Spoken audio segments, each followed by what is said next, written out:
ब्रह्माण्डम् श्रीरुद्ररूपम् ध्यायेत् शुद्धस्फटिकसङ्काशम् त्रिनेत्रम् पञ्चवक्त्रकम् गङ्गाधरम् दशभुजम् सर्वाभरणभूषितम्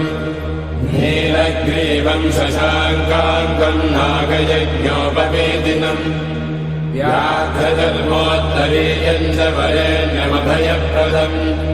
कमण्डलवक्षसूत्राणाधारिणम् शूलपाणिनम्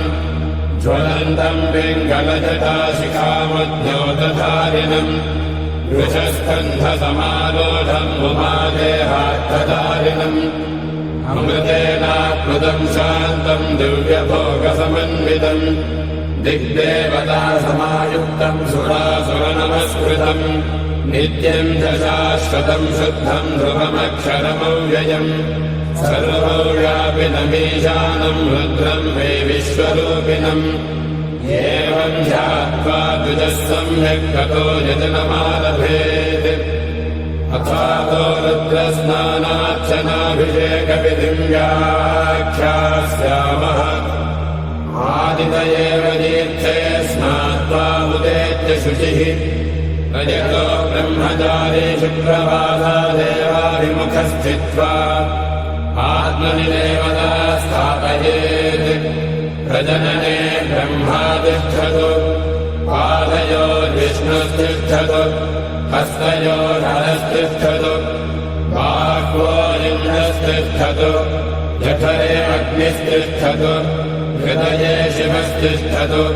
कण्ठे वसवस्तिष्ठन्तु वक्त्रे सरस्वती तिष्ठतु नासिकयोर्वायुस्तिष्ठतु नयनयोश्चन्द्रादित्यो तिष्ठेताम् कर्णयोरश्विनौ तिष्ठेताम् ललाटे रुद्रास्तिष्ठन्तु मूर्ध्नादित्यास्तिष्ठन्तु शिरसि महादेवस्तिष्ठतु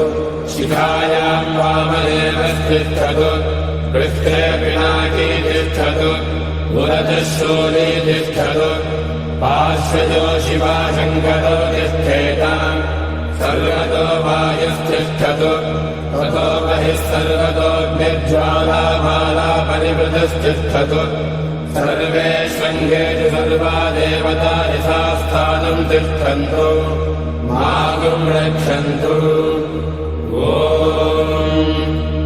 अग्निर्मे वाचिः श्रितः वाहृदये हृदयम् मयि अहममृते अमृतम् ब्रह्मणि वायुर्मे प्राणे श्रितः प्राणो हृदये हृदयम् मयि अहममृते अमृतम् ब्रह्मणि सूर्यो मे चक्षुषि श्रितः चक्षुर्हृदये हृदयम् मयि अहममृते अमृतम् ब्रह्मणि चन्द्रमा मे मनसि श्रितः मनो हृदये हृदयम् मयि अहममृते अमृतम् ब्रह्मणि दिशो मे श्रोत्रे श्रिताः श्रोत्रगुम् हृदये हृदयम् मयि अहममृते अमृतम् ब्रह्मणि